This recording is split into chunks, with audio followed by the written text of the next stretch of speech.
Okay, you are able to see the screen now? Yes. Okay. Good morning to all. Wishing a very good day, first of all. Wanted to first of all thank Bolton University and ASMA in particular for giving this opportunity. Speaking to the students and the young professionals is I consider myself very fortunate to be speaking to this fraternity, which is going to be taking over the world of tomorrow, and that's precisely one specific reason I would love to speak to as many young professionals as possible. Uh, Let me just start off with straight away the presentation. We are actually going to talk about the global business. Um, so precisely, I would like to take this presentation into three parts. Which is this, the first part is obviously the current global business. Second thing, I also want to talk about the supply chain issue as such. I mean, where does supply chain come in? And third, and the most important thing would be a quick talk on the mentoring aspect, where I really want to talk about the choices and the strategies what the young professionals should be doing. Sort of a mentoring talk, a quick mentoring talk. So, looking at the world as such today, the way we are standing today, the world in general and the business overall, if you look at it, it has been witnessing one of the largest disruptions. We have seen disruptions in the past, but this has been prominently one of the biggest, causing the whole world to crack out. Every phase, every activity is being affected, and all the strategies which the global organizations, business leaders, the benchmark organizations have put up, everything seems to be failing.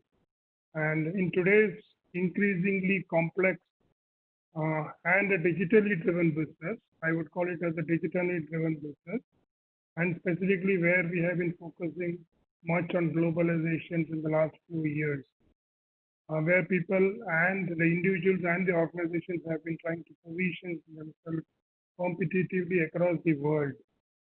The reality has got a new definition thanks to COVID. If you look at the business across, let's say hospitality, hotels, flights, retail, FMCGs, everything is closed down. People are expecting that by the end of May or June, the restrictions will start moving out, and then there will be a restoration of normalcy. Let's say in the next 1 to 2 months, everything will start coming to normalcy. My personal stake is that nothing will be normal at least for the next 6 months, and the actual impact of the COVID-19. Personally, according to me, the impact has not even started. The actual impact will start only when the businesses start resuming. Today, what we are seeing is more of a survival tactic. When the businesses start opening out, we will look at sustainability and how do and when the sustainability aspect of an individual and an organization start setting up, then the question of survival again will reoccur, and that's where the actual impact of COVID will start. I'm just sharing my loud thoughts on this. Wherever there are questions, definitely we'll take it at the end. Going down to the business aspect. This is what a typical business chain is, more specifically into supply chain, but generally speaking, this is the business chain. So starting from somebody who sells to the end customer. All of you who are tuned in, you will be somewhere competitively positioning yourself in somewhere in this chain. Maybe if you are being on a supplier or a technology provider, maybe in a manufacturing or a service provider, maybe some kind of a business where you are providing feeding systems. You may be into logistics, transportation, or again into service providers, somewhere in the chain, distribution, and then obviously customers. So what I want you to do is take 30 seconds and see where do you fit in this chain, and where do you want yourself to be fitting in. This is the simplest business chain. You just take a 30 seconds. So once you have seen the screen and where you see yourself fitting in, now let's go to the actual supplier. This is the business chain of tomorrow. So now when you look at this business chain, where you actually look at the micro level, and then look at the macro level. When you look at the macro level, this is the it's a business chain now. Now you try to competitively look at where you are going to fit in. This is the complexity which we are talking about. Everybody looks at it from their angle, but when you look at the global positioning for yourself or for your entrepreneurship or for your business or for your you will have to look at where you want to position yourself. And that's where the complexity of business chains are coming in. Okay, now let's talk about the COVID. Now, why have we reached this COVID situation is over the last few years, there is a competitive positioning element. So everybody wants to have a global share, and at the same time, they want to look at only the pricing aspect. What do you get at the lowest price?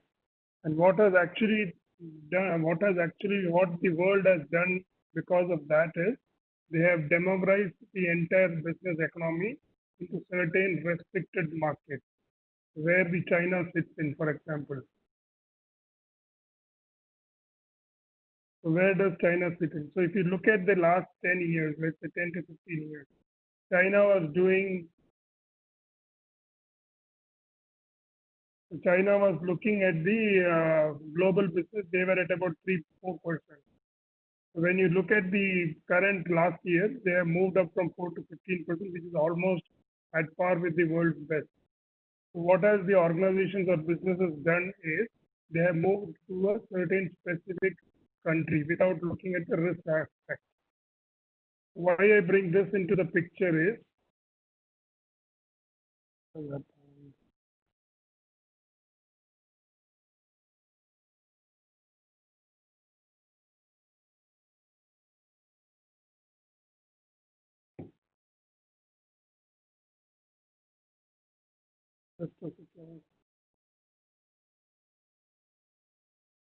any idea what was that last annotation? Something came up on the screen.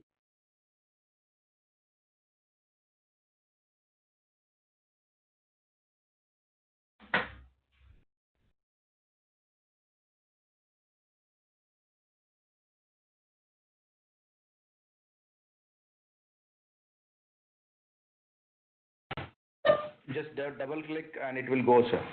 Double click. Okay. Thank you so much for that. Okay. So why I brought this into the picture is this is how the China market has gone. If you look at the global scale, all these yellows are all the where China has actually been doing a majority of their international transactions. That's how we as business providers have moved and made into a risk zone from a specific country perspective. Okay. So when you look at the last maybe 20 days, 40 days, what has actually happened in this because of this? If you look at from a business perspective, these are the some of the business impacts. Supply chain being hit, the economic growth getting down, costing China itself 103 million. And look at the maybe if you've seen the business time yesterday, day before yesterday, it says somewhere about $3.7 trillion. That's what this 45, 50 days has costed. People are looking at their own contracts. People are looking at different strategies. They're also looking at the consumption part, and because of the consumption, how is the market changing? Maybe from the oil field right to the pharmaceuticals and right to the FMCG and your daily essentials, which is the healthcare and the food sector. Look at the business and business risks which has impacted on different functionalities. So how has COVID affected different sectors, and what are the different factors which has affected? Looking at this, the gray shade is what is my profession, which is the supply chain. If you look at the overall, pie shows the maximum risk. If you look at the sectors, manufacturing, travel, transportation, retail, energy, telecommunications, healthcare, everywhere, maximum of operations, the supply chain, the impact on the manpower or the resources which are being employed there, and the revenue aspect. And look at the overall aspect, there is a dimensionally a very aggressive impact on all the sectors. So where does us leave the business? We'll talk about that as well. Looking specifically at the supply chain aspect, this is what the world is looking at, again, as a COVID thing. So this survey was conducted with global supply chain professionals, basically at the leadership level. And this is what they said is the impact and what they would like to strategize. When they look at, let's say, the stock level increases, they want to look at single sourcing risks from different countries, communicating with suppliers. At this stage, let me also loudly talk about what we as an organization did. Now, we did know that in January we had the China issues coming in. So as a good supply chain professional, when you look at your business transactions, whether you are in specific supply chain or whether you are in any other functionality in the supply chain or in the business chain network, you need to look at the risk factors. Now, how do you look at the risk factors? Are basically into three aspects. One, where does your market operate? When you say where does your market operate, whether you are sourcing or you're selling, so are there country risks? So in case of any country risk, what is the forecast? What is the future? You need to do a risk analysis on a dynamic basis. Second thing is where does your competitors are positioning themselves? So when you are also looking at your own businesses and your own network, you also need to have an eye on where your supply chain or your competitors are looking at. So that's the next angle which you need to be positioning at. And third thing is you always need to have a forecast of where you want to be. These three aspects are very relevant. So when the COVID started for us, technically speaking, what we did is we had this country specific and the supplier specific risk analysis continuously being done. When January we did have China impact, we actually started doing our global risk scenarios right in the month of January, February. So how does this happen is you need to have agility and flexibility to have that perspective of what are the causes and impacts. So when you do that, you start looking at the risks and your own requirements, your own forecast for the next 3 4 months, and what happens to the logistics or what happens to the network aspects. We did have logistics problems and we did have our own supply chain issues. But then how did we do it is we started looking at the consumption part of it. What is consumption in the last maybe let's say 3 months, 4 months, in whichever sector you are.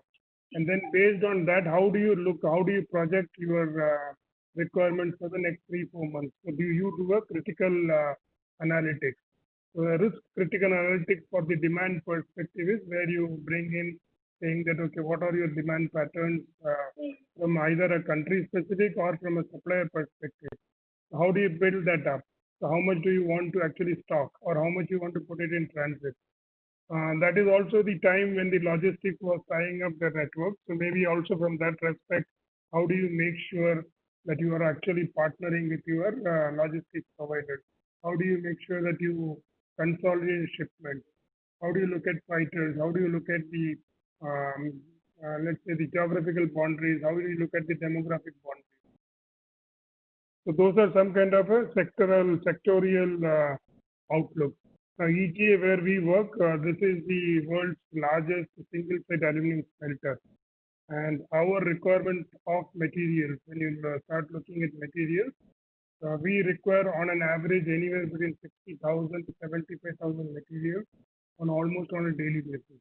So you can, and these materials we are importing from let's say 35, 40 different countries, out of which almost 20 countries were in the direct impact. So when you look at this as a scenario, so how do you manage 70,000 materials coming from 35, 40 different countries, almost on a daily basis is the demand. So then you get into some kind of relationship. So you start looking at one is the demand pattern, breaking down into criticalities, operational view, and second thing is how do you look at the relationship aspect. Personally, I strongly believe that those businesses who have had a very strong supplier partnership and stakeholder partnership have actually survived. So taking our own example, when we had lockdowns in China, our own suppliers in China made it an initiative. Our own suppliers in China made it an initiative that They wanted to support the business and they took the initiatives of moving the materials, moving the resources. So how do you make sure that you build your networks and partnerships? So that's another aspect. We will come to this, all of these aspects of the strategies aspect in the coming slides. So this is a quick overview of how we look at the different aspects. Now let's take the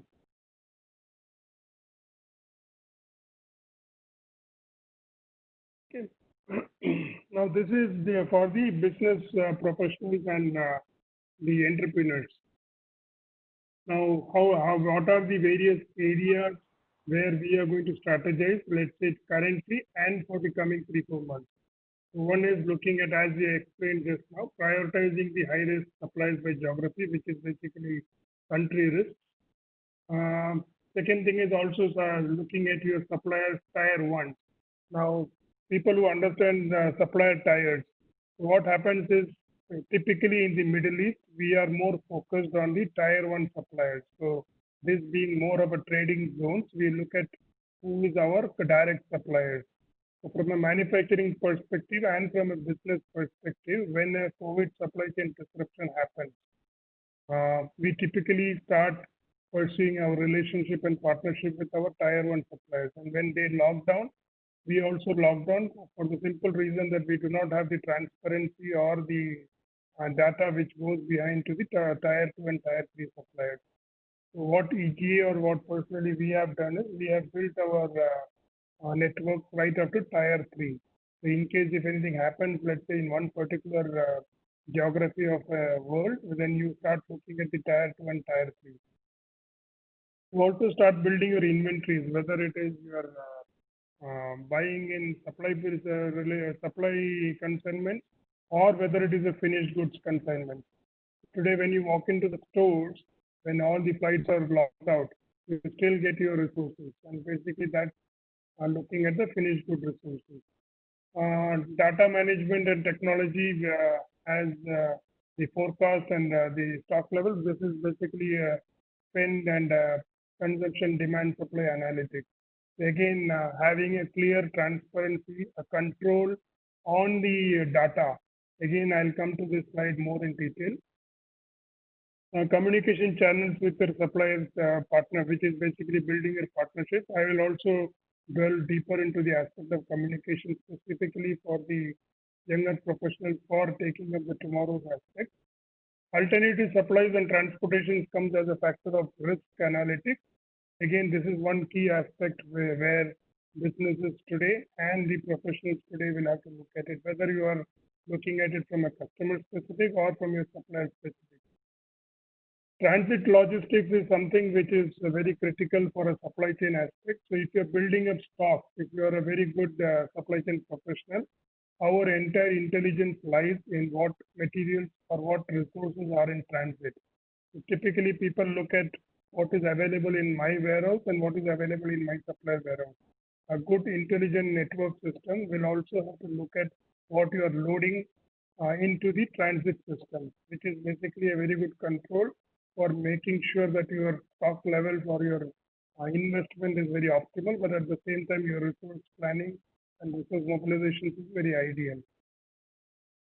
Any kind of delivery risks or delivery cost which comes to the customers.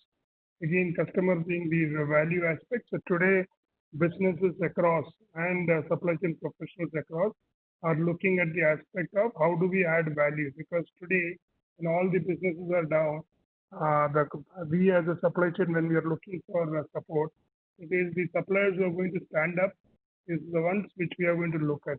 So from that aspect, being adding the values to the customer. So that's another key aspect. Okay. So where we are today, looking at let's say the way the resources are, where the way businesses are down, specifically when this global pandemic is happening. The world does not care for others. This we have seen. The countries are cutting off other countries. The countries are not willing to run flights. They are not willing to have relationships. Stringent regulatory policies are being drawn up, whether it is for the expats or the nationals, looking at interregional geography or maybe the global logistics. businesses are definitely impacted, as we can see, and the near long-term consequences are going to be there, as again explained. Travel restrictions are in place, markets are down, there is disruption of all the key sectors, let's say the hotels and the resorts and all kind of hospitality, the oil fields, automotive sectors, the pharmaceutical, which is basically doing a very good business, but again the logistics is hampering it. There are many other industries which are down. Now you are going to take up different professions in the coming years. So today, as we stand, coming back to my statement, why I said is that the business impact has not started yet. When you start looking at the sustainability, when the business starts moving out, do you expect that the demands are going to immediately rise? Is the business going to be the same way? If you walk into any place today, you will see that there are no people there. If people have been able to survive or sustain for the, let's say, 30, 40 days, do you think they're going to be jumping out and running into the demand pattern? No, nothing is going to happen of that sort.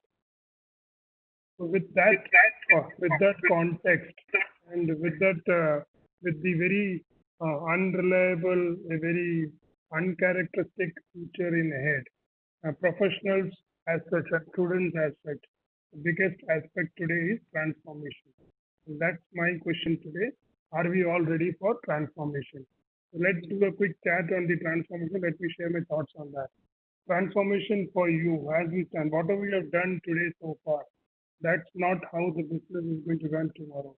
And whatever you have learned, your best practices is not what is going to happen tomorrow.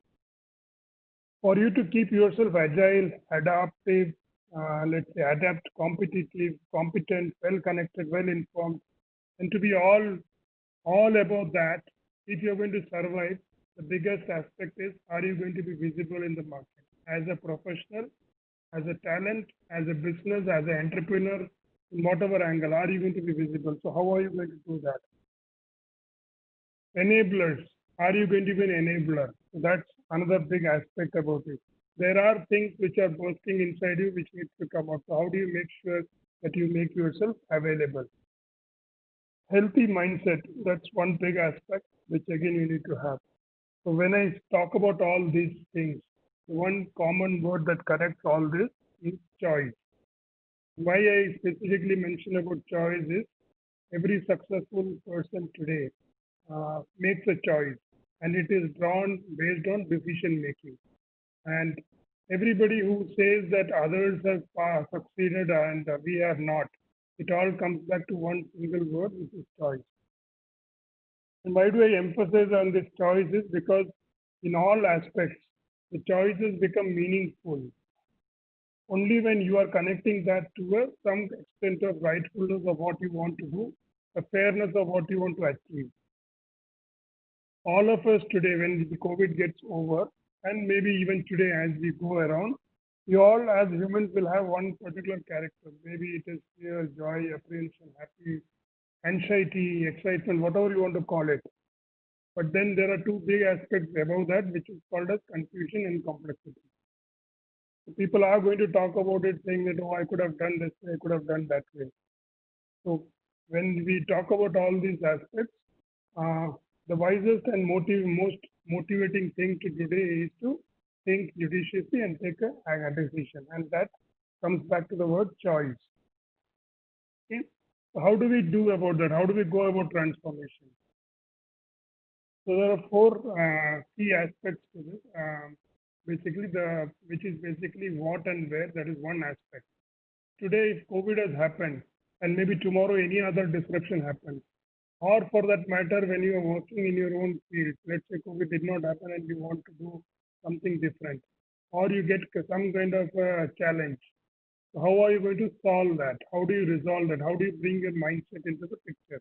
So that's where I'm talking about the choices. When you are about to make a choice, a few of the clarities which you need to bring in is what and where.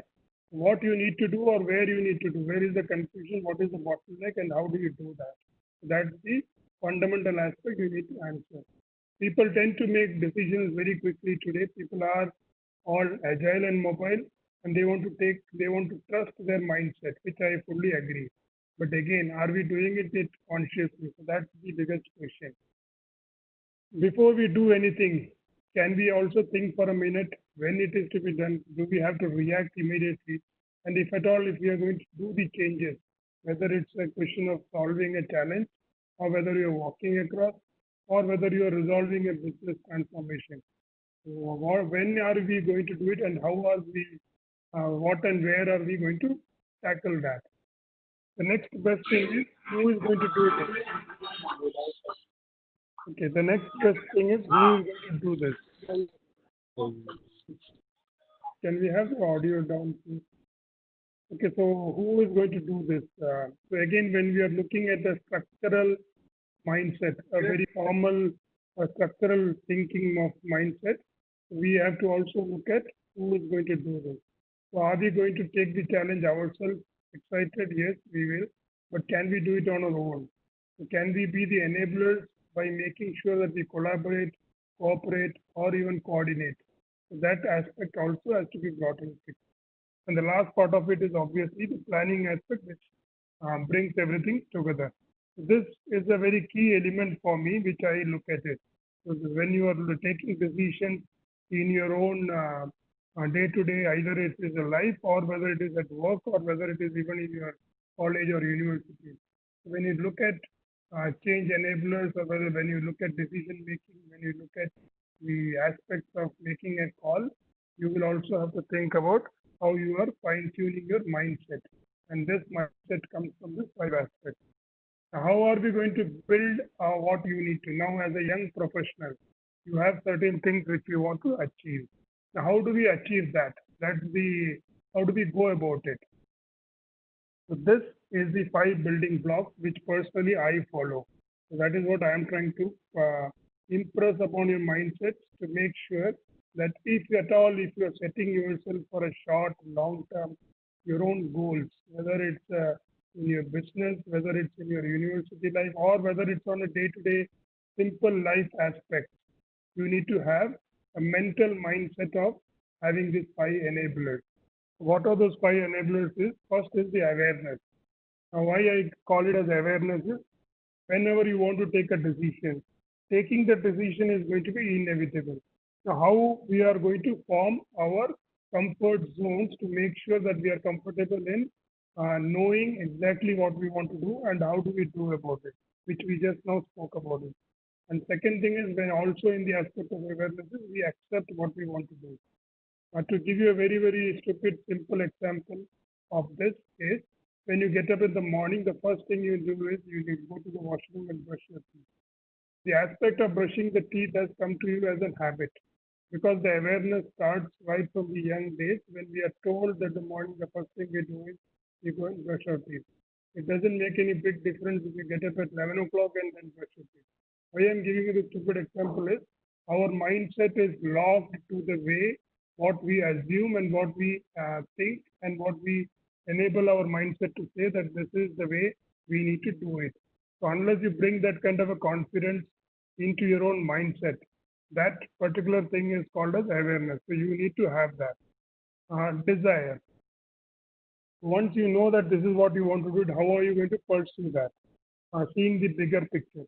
So if you can manage to make your mind, your heart, to understand the need for change, then you will see yourself enthusiastically following or pursuing that.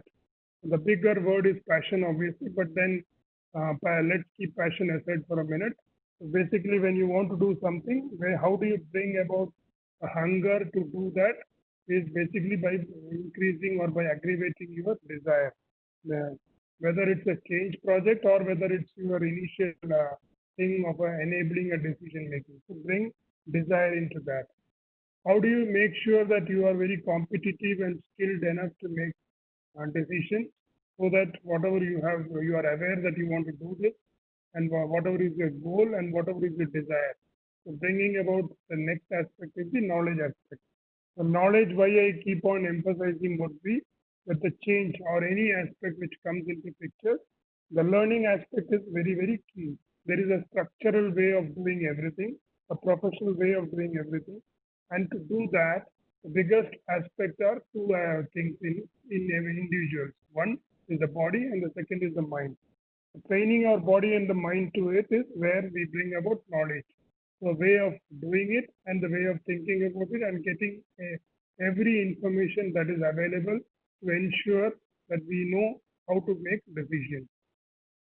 Bringing into practice, making trials or making attempts, or actually waking up, standing up, and going ahead and doing it. That's basically the practice, which is basically your ability. The ability is basically, if let's say today you are handling computers and mobiles, everything, we are very, very comfortable with this. But then there are certain projects when we are done, we try to ignore that. The reason being, we are not very confident in that. And that is where I try to say that when you actually have an awareness, a desire, and a knowledge, and when you start practicing it and make it as your ability to ensure that you are top of it, then that becomes very easy for you. I bring the aspect of reinforcement because having achieved an ability or knowing how to do this alone will not give you the success. Basically, you also will have to bring about your reinforcement, which is basically your sustainability aspect. Um, Here, I also want to talk about how do you keep innovating yourself. There are different ways of doing the certain things. People, a lot of people in business and specifically in this region talk about stagnancy when it comes to working in this environment. So how do you make sure that you are innovating your thought process? For a simple thing, the typical mindset here in regions, and especially for young professionals like you, is that every second or third year I want to change. Either I want to change an organization or I want to change something which I want to work on. So people want to move about. But then the other aspect of this, which I look at it, is how do you bring innovation to exactly what you're doing within the same role? Can you innovate the way you are looking at it? Maybe if it is from a supply chain perspective, I do daily, let's say, tendering. Can I relook at the process of doing a tendering? Maybe I'm doing your universities, you must be doing learning sessions, period after period, year after year. How do you bring innovation into the learning process? What can I do differently that can engage me? That can actually reinforce my abilities. So that's where I talk about resilience. Okay. This is typically not.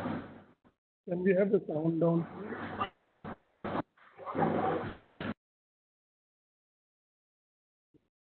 This is my last slide where I want to actually focus on. I want to give the maximum time.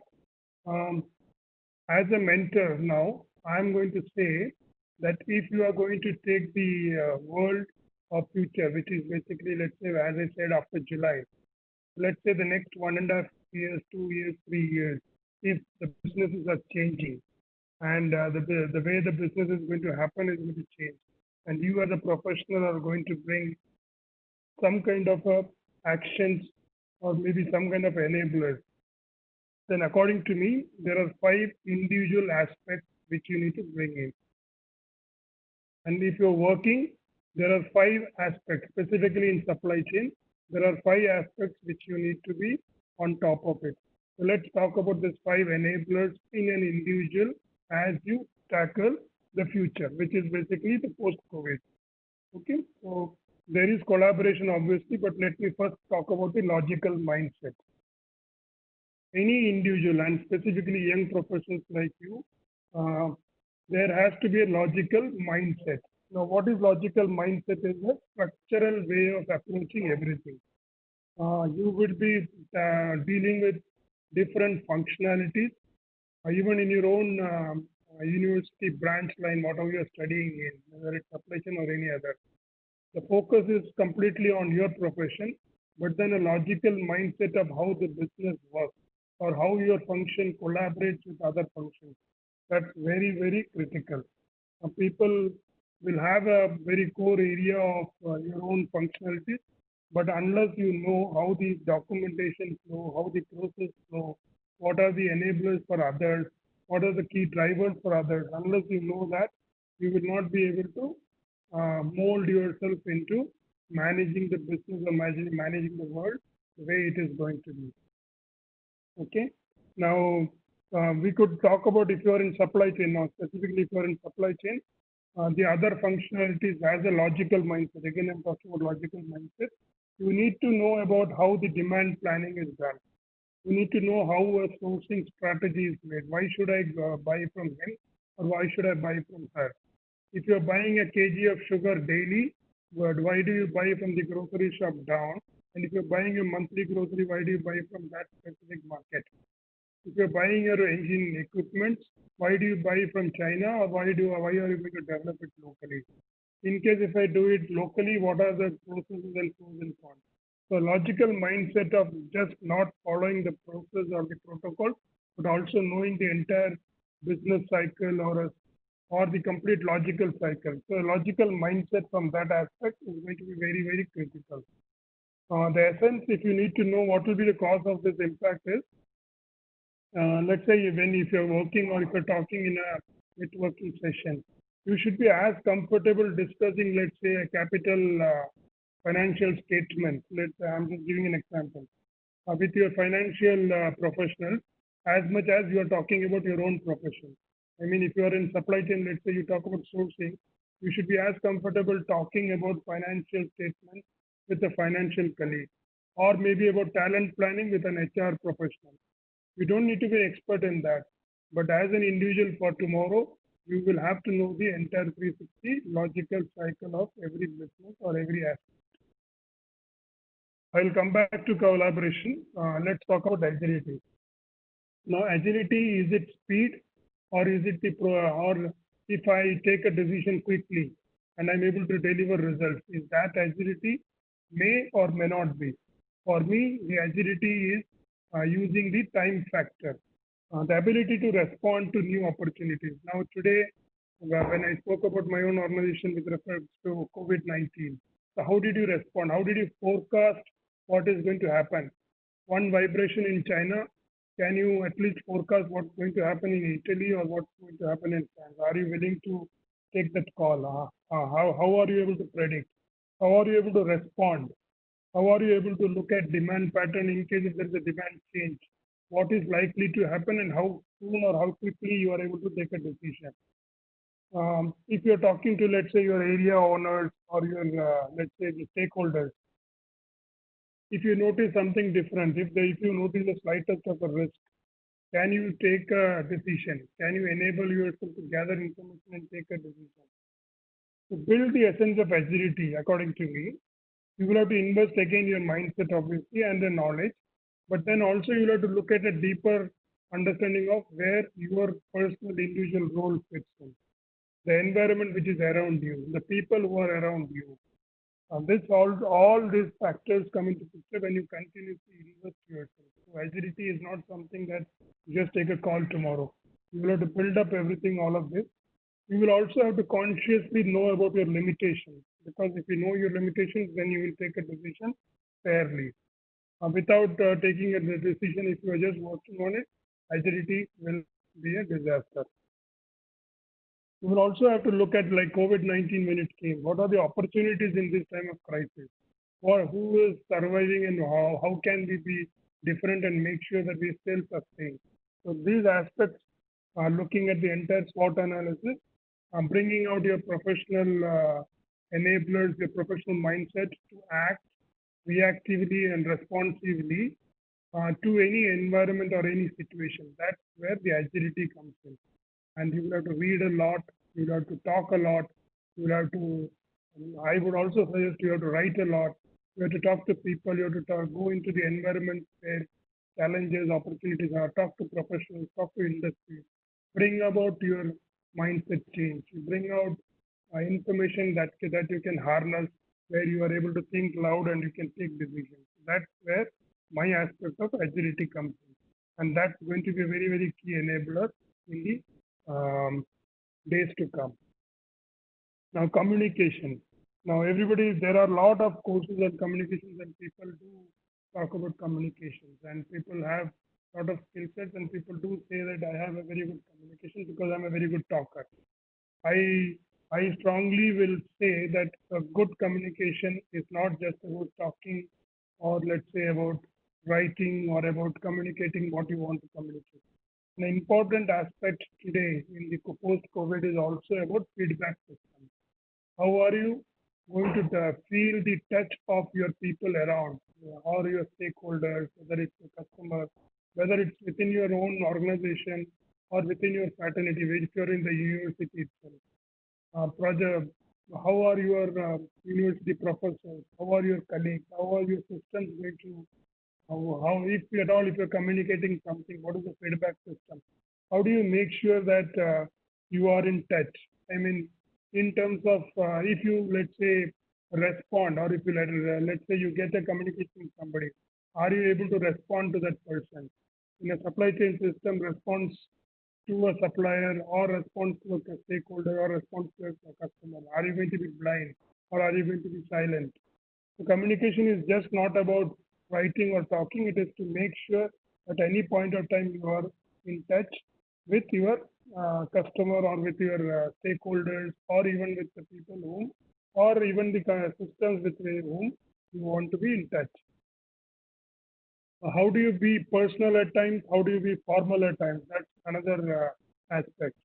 How much can you add imagination? How much can you add dramatic? How can you tailor a situation to tackle somebody's concern or maybe sacrifice yourself or maybe look at lifting yourself, maybe bending down? How do you break your attitude? How do you bring up your aptitude? How do you break your ego?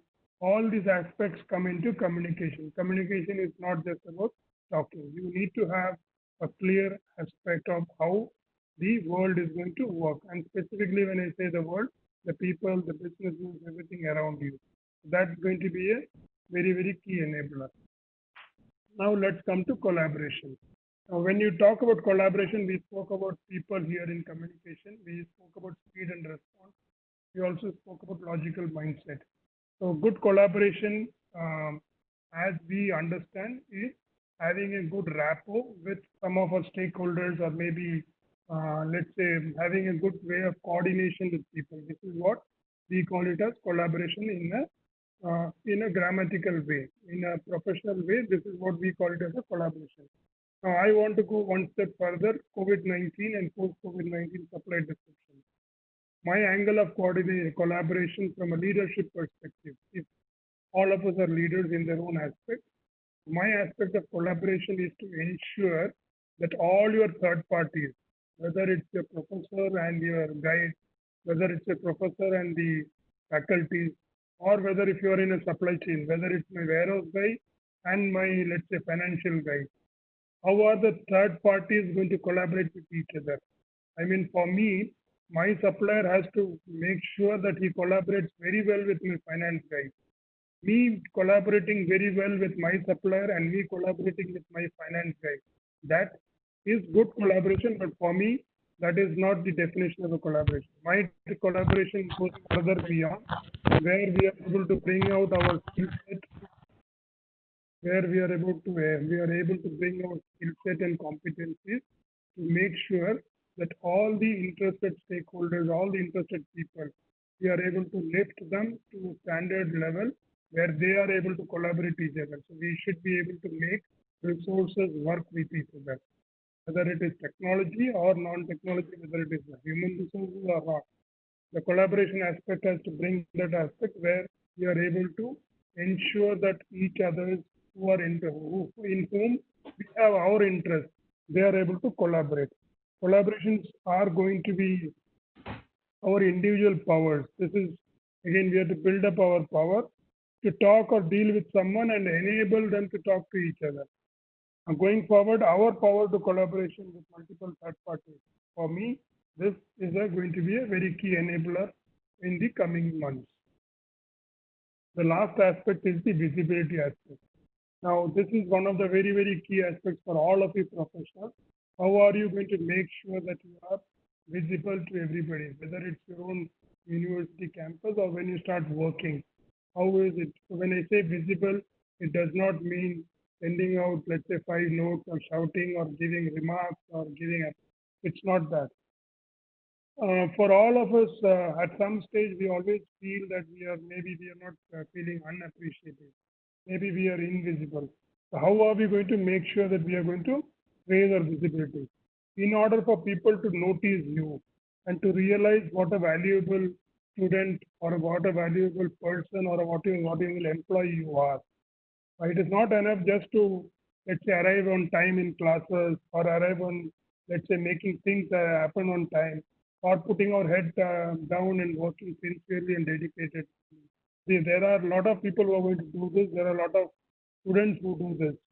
But then how do we enhance our visibility? Enhancing our professionalism, enhancing our circles. And for doing this, you need to make sure that you're visible. And how do we do that is try and talk to people. Create your own circles and create your own networking circles. Create your own networking circles with your professors, with your students, even going outside in supply chain. I keep telling my people that it is not only about working hard, it is also about reflecting how you're working hard. Whenever you work hard and you deliver results, there will be a lot of times it will happen specifically in this region where you will not be appreciated. Now, the first point in that is, are you satisfied with what you have done? And if you have done that and you are able to innovate and keep satisfying yourself, if you are able to beat yourself, how you are going to demonstrate that? So continue to demonstrate and continue to show in your circles that you are visible, irrespective of the aspect whether you are appreciated or not. Silence is a is a big threat in the coming days or even otherwise in terms of professional standing. Meet new people. Don't hesitate to talk to people. Don't hesitate to introduce yourself. Go out, talk to people, maybe raise questions, maybe points. Share your thoughts. People tend to think, but then they keep their thoughts to themselves. Raise your thoughts into uh, some kind of a structural way. Share your thoughts, let's say with professors, share your thoughts with people. If you're in supply chain, when you are looking at working at young supply chain professionals, look at how we are redefining the process. How do we do tendering? How do we do strategies? How do we do our procurement process? How are we looking at, let's say, logistics? How do we make sure there are going to be different aspects to that? How do we make sure we can do it things differently? And how do we also make sure that we can attend networking events, let's say, for example, be there on time, be available there, make present articles. These are different modes of raising the visibility. This is about the 5 aspects. So these 5 aspects for me is key enablers for the coming time. There will be hundreds of other skills and competencies, but make sure that you are an expert in these 5 areas and make sure that you are overwhelmed on this. So let's quickly look at the environment that is going to rule post-COVID. Quickly, geopolitics. Now, when I say geopolitics as a student professional and as a supply chain professional, we tend to read in newspapers about, let's say, UAE, Qatar, for example, or let's say Qatar, Saudi, or Saudi, Iran. We also talk about US, China, maybe China, Japan, Mexico, US. We keep hearing about this. But then if you are into business and specifically as a young professional in any line, as a student, you need to have a very clear monitoring of what is geopolitics going to lead. Geopolitical risk can actually lead to catastrophic effects like how we have seen now. Whatever has happened because of COVID, we don't want to find out the reason, but yes, geopolitics is going to create a global impact. Working with regions, working with global scenarios, working with local environments, how is the geopolitics going to change your working culture? This is one aspect. Regulations. Business is going to definitely change for sure. There are two kind of regulations which will come. One, the countries will start protecting themselves in terms of trade. What kind of trade regulations are going to come? And the other aspect is the environmental aspect. As soon as the COVID-19 is thrown open, you don't expect people to start traveling suddenly and people start living in hotels. No, there will be still environmental restrictions. There will be environmental regulations. How is the environmental regulations going to affect both your logistics if you are in supply chain or if you are in any business how is this distancing going to affect? Whether in any kind of professional or functional skill you are, what kind of regulations are going to come, you need to have a very, very clear visibility on this. Start building relationships.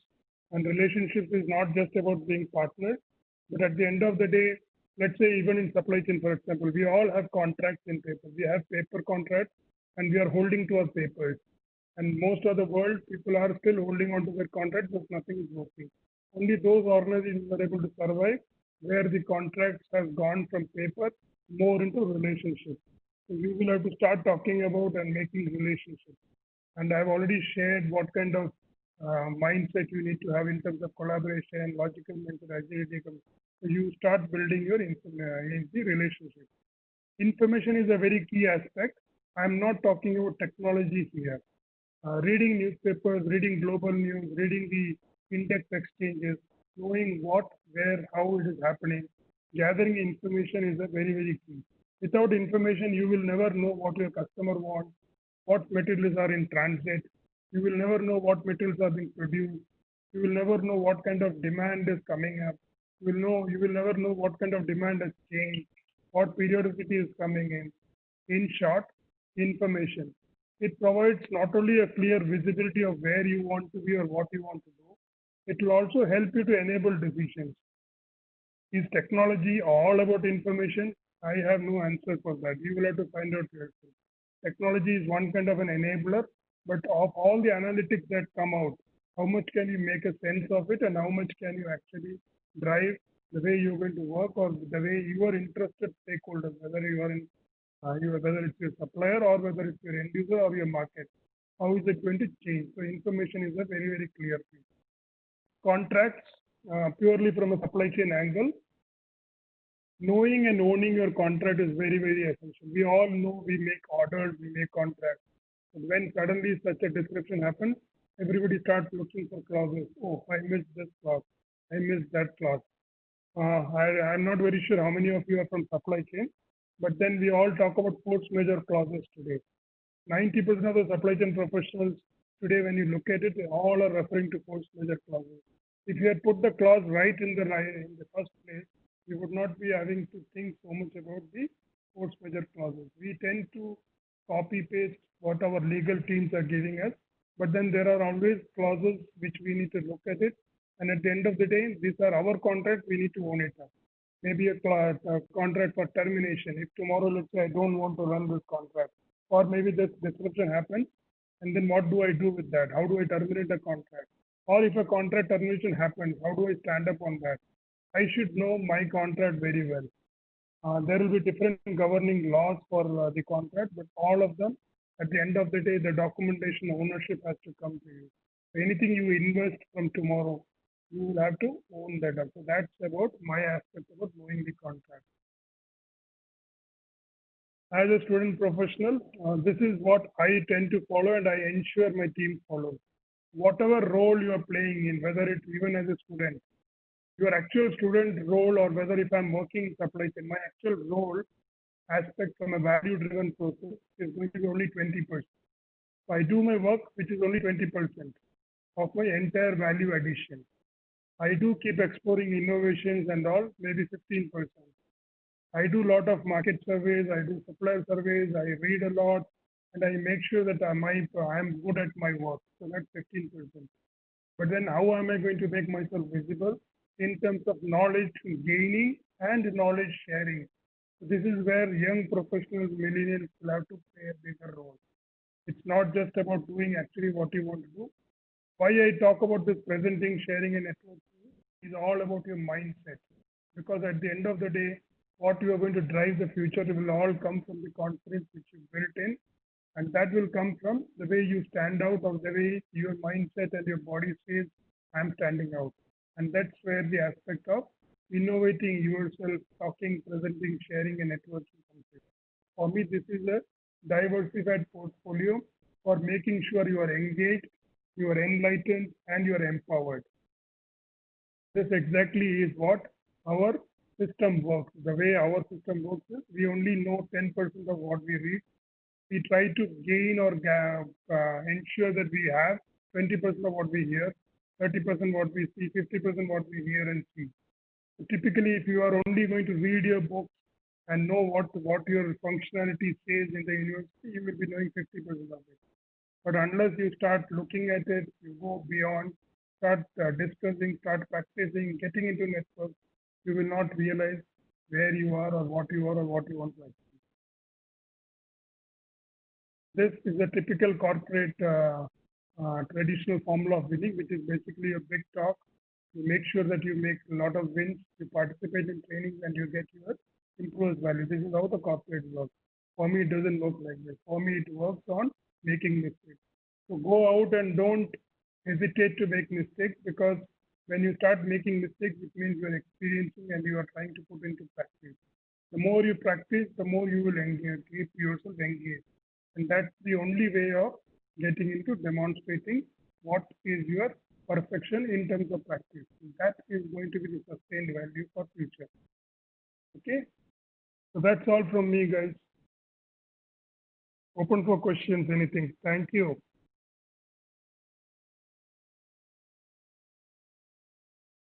Thank you, Mr. Hariharan Lakshminarayan, for the enlightening speech on how businesses are facing continuity problem these days during the crisis situation.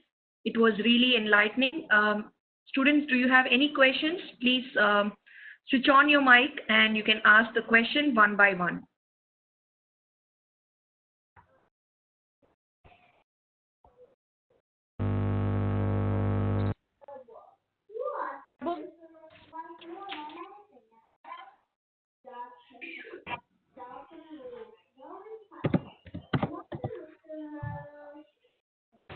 Okay, I'll ask one by one. Students, do you have any questions? Right? I'll ask Brian to switch on the mic and speak if you have any questions.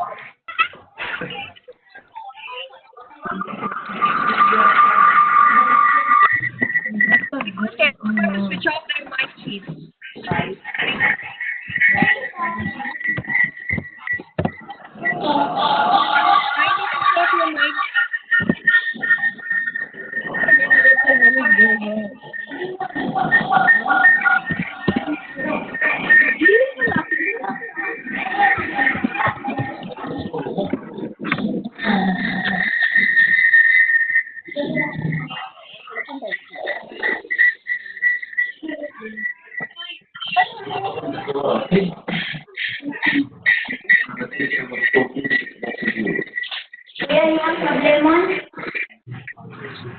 I'm not able to hear actually. Can you switch off your mic? Yeah, thank you. Okay, any questions so far? Yes, it will be a good idea if students can just type your questions and one of us will read it. Yes, I'll read the question. If anyone has a question, please type it out. Staff members, students.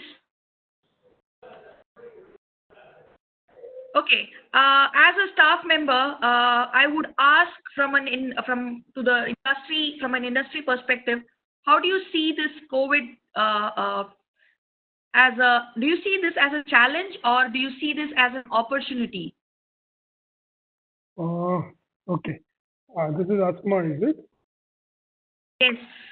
Okay, Asma, I have been talking to my people and I've been talking to the professionals right from day one. Personally, for me, this is the golden opportunity. This is the best ever opportunity for all the professionals as well as the supply chain professional in particular.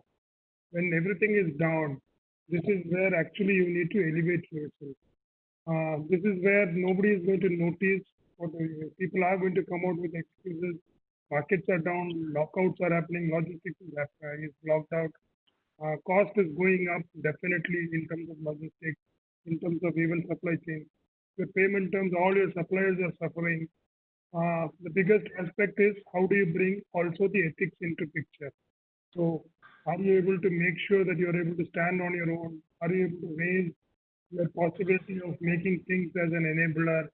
Can you start talking to your suppliers? Okay, maybe you did not build up your partnership. Now is the right time. Can we go back, make things happen? I would personally say that this is a golden opportunity for all the professionals to stand out and say that yes, we are going to be the enablers. So that's how I look at it. Thank you so much, sir. There's one more question posed by 1 minute. Yusuf Muzammil, he's asking if the businesses were going down due to corona pandemic. If this kind of pandemic happens again, is the business prepared for it? I am, if you're asking me openly, I am still not sure because there is multiple reasons for this. One, are we able to put or are we able to bring the change mindset? That's one aspect. Definitely, it's not going to have such a huge impact again because people are going to be cautious. Cautious in terms of there are three things which are required on a day-to-day basis. One is the mobilization of manpower, the resources. Second thing is the mobilization of your materials, whether it's food stuff in the supermarket or your materials in the industry. And third thing is how do you make sure information keeps flowing in. Today, all these three things are down. So we do not know what's happening in Germany. We do not know what's happening in Singapore, what's happening inside China. And we are not able to move out things. So from that aspect, COVID having had happened, people have started putting in cautions and they are starting to do an aggravated risk analysis. From that respect, yes, definitely there is going to be a change. But are we well prepared for that? I personally, I do not know. Today, if you look at it, okay, I think I missed out this slide or maybe I did not talk about it. So if you look at this slide, for example, this was a analytics done with supply chain professionals in India specific and with the general business providers. So if you look at the last, let's say, 2 years, when the survey was done, people were more focused on, let's say, stock management, making sure we have the right people. We have the global sales and global supply chains happening. We look at more at demand patterns, raising or visibility, which was the aspect. Then what did we ignore? What were the best and bestest people ignored? They ignored the risk. They never looked at the risk aspect because they never expected disruptions to this effect. They never looked at sourcing as a partnership. They never looked at the ethics part of it. They never looked at the governance part of it. In case if we have still, whether it's the data governance or any other governance, even the manufacturing aspect, they did not focus on this because their focus was more on the demand. So now, post-COVID, all this is going to be less and people are now going to focus more on this. From that aspect, people need to stand up, organizations need to stand up. Definitely there will be a change, but again, are we going to be short-sighted or are we going to start investing ethically in long term? So that's a big question. Thank you, sir. Next question by Bright. The question is, do you think because of corona it might affect our future as students when we graduate? No, I don't think so. I don't agree to that. Definitely there is a dip for sure. There are going to be some challenges in terms of the time scale. But then this is again like any other supply disruption. The impact is going to be for a longer period of time. But then this is also a good opportunity and a good time for you to start investing. People, when you pass out, all professionals or even the industry, young professionals, they always are looking out for time factors. So yes, people are talking about, if you look at the glamour part of it, people are talking about doing non-hobby and hobby things. But then this is also a good aspect or a good time factor to start looking at what you can gain knowledge in terms of spreading out to functionality, cross-functional, cross-deliverable. Maybe you start looking at that aspect.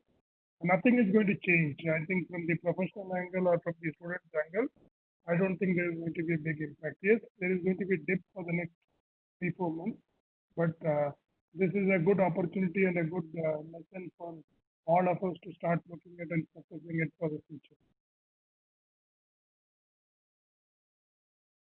To the next question, do you think the businesses will be picking up the level they were before again soon after the pandemic?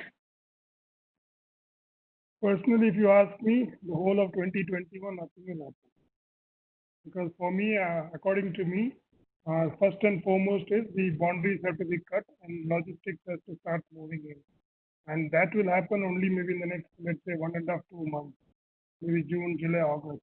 And even that, when it opens, people are not going to rush out saying, let's go to Switzerland or let's start going into hotels. That's not going to happen. The biggest and the fundamental aspect is making sure that the daily businesses run. And when I say daily businesses, I'm talking about the critical businesses like FMCG.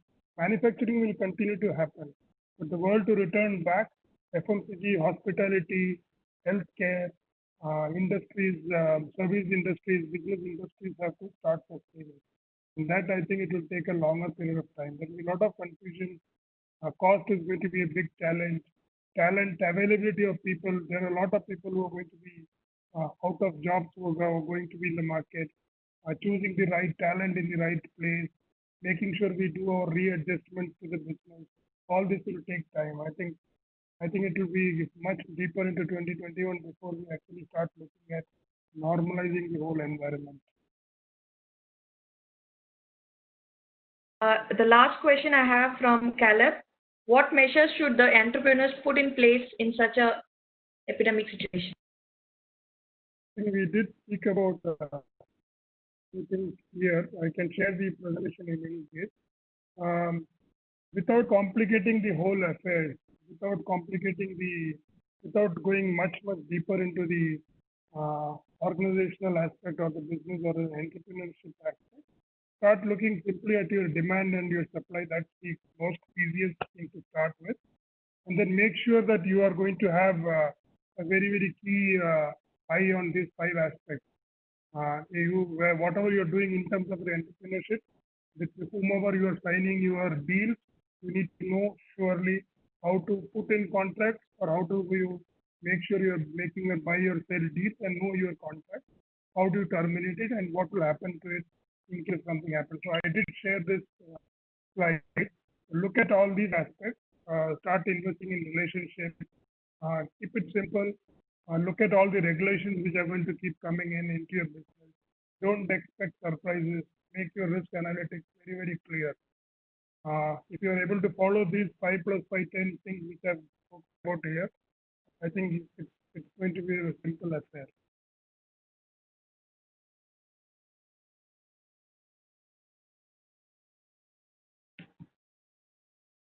Okay.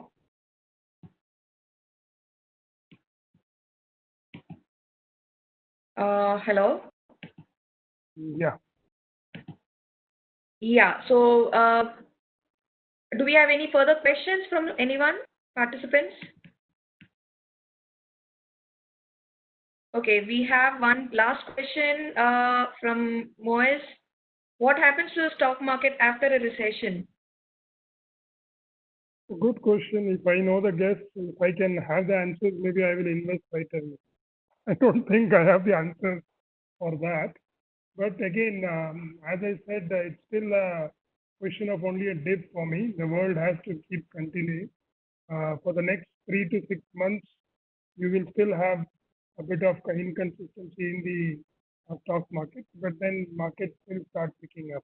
See, the actual market, what is there in the out there, the business is happening, and the actual stock market, both necessarily need not be tied up. When businesses start putting back into the, when businesses resume, the stock markets also will start getting stable. It's only a question of the time period in terms of the reality market, but then stock markets will come back. But again, it's a question of time aspect. Definitely not for the next 2 or 3 months. And even otherwise, the stock markets have the tendency to go up and down. So just hold on. This is what I would say. It will take at least 2 to 3 months for the stock markets to come back. But once the businesses resume, I strongly believe the stock market will start getting into stable mode. Thank you so much, sir. There's, I think, one question further given by Prajeen. How does continuous learning and certification like CIPS fit in the bigger picture of evolving and resilient procurement and supply chain? It's not specifically about CIPS, it's about all the international certifications. So these are again coming to choices. So let me give you a simple example. If you are driving, let's say from Bolton is where Ras Al Khaimah. Okay. So if you are driving from, let's say, from Ras Al Khaimah to Dubai, you have choices of driving either in your Nissan Kida or you could drive in a Porsche. Okay. When you drive in a Nissan Kida, what will happen is you will still cover the same distance. That's not a big issue, the time aspect and all those. But if you're driving in a Porsche, what will happen is wherever you stop, you will get an extra attention. Right or wrong? Wherever you stop, you get an extra attention, you get an extra value aspect. So because of the way the infrastructural support and in terms of information and technology gathering CIPS has put in, specifically for students and young professionals, the amount of knowledge, the amount of exposure, the amount of enlightenment sessions that's coming in from a huge supply chain professional network, that is going to be the biggest enabler CIPS to bring on. So CIPS is definitely trying to look at different geographies. They are trying to look at different aspects of different sectors. And from that aspect, if you look at the CIPS website and CIPS knowledge sharing sessions, in fact, if you want, we will also have that. I can have CIPS team talk to you, also present something.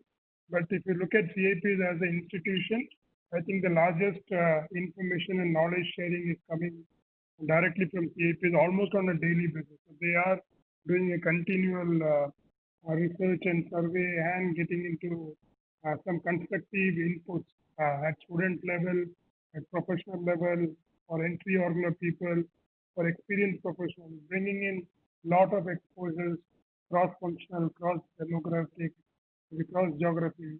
That way, definitely CIPS has a bigger advantage as compared to anything else. And that's the value which is added with CIPS.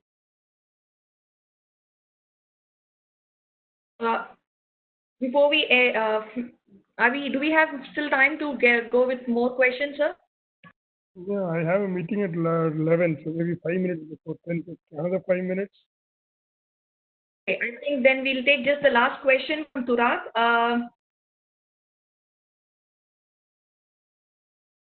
Okay, what should the startup do in COVID-19 condition? I think that question has already been addressed.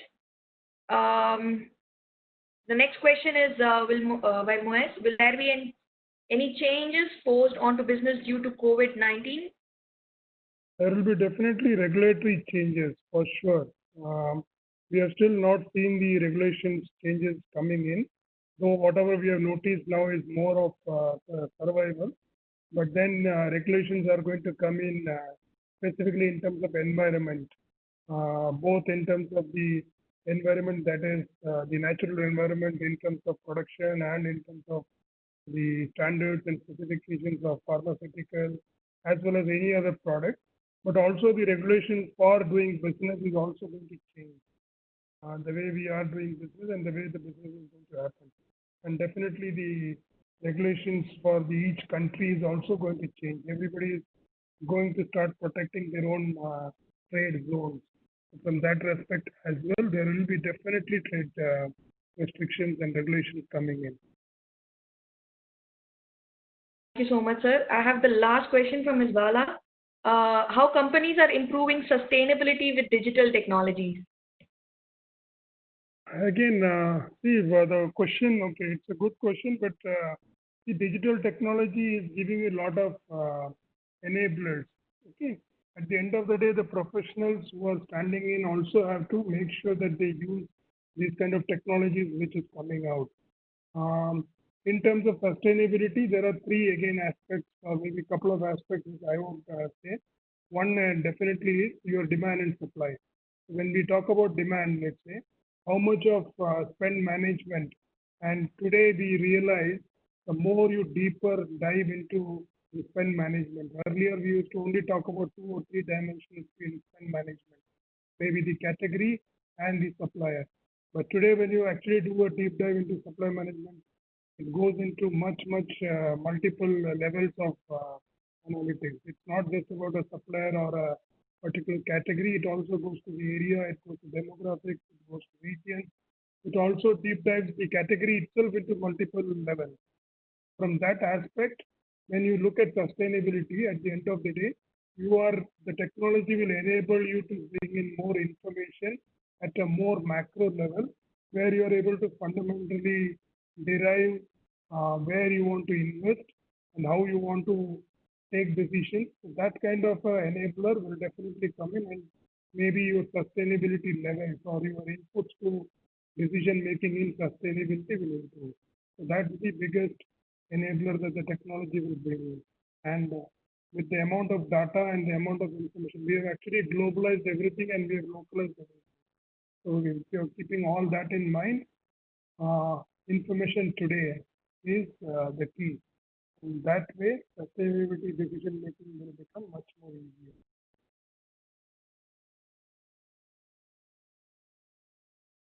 Thank you so much, sir, for that enriching lecture given by you. I'm sure the students would have taken some good points, noted down few good points, and surely this is this is kind of an eye opener for all the companies and for the people around to understand how external environment can have an impact on businesses. Surely we'll have more research coming in. Which talks about how businesses should carry out in these kind of situations. Thank you so much, sir, for giving us that enlightening speech. Yeah. Pleasure to you, and thank you all for listening, and thank you all for this. Last and least, my mindset or my closing remark is always the same. Try and engage yourself. I make sure that you are always enlightened and keep empowering your mindset. That's my closing remark. Thank you all. Thank you so much. Thank you.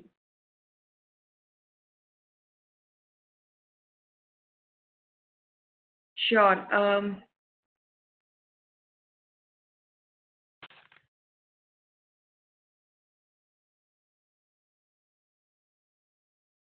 Yes, I think we can do that. Mr. Prajeen had asked for a screen grab. I've got a couple of screenshots. If you want, I can share it.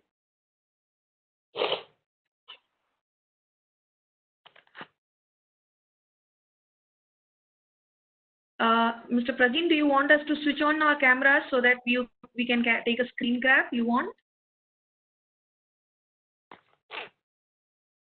Yeah, it's better if they do not have any objection.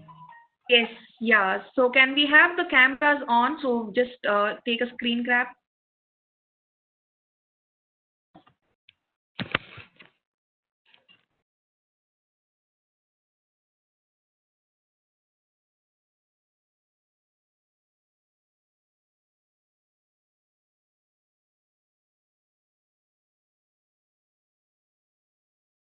Okay.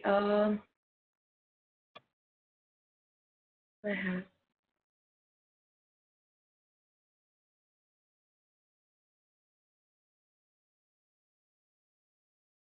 Yeah. Students, you can also switch on if you want your cameras. Mr. Hari has left.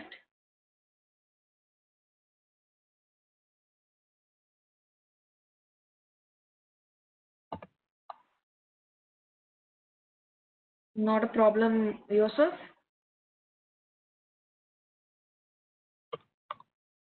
Mr. Hari has left.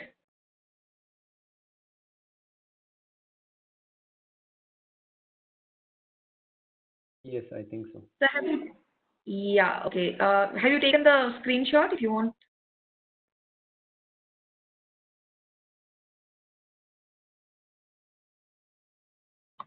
Thank you so much, everyone, for attending this webinar. Thank you, CIPS team, for arranging this webinar for University of Bolton students. Thank you so much.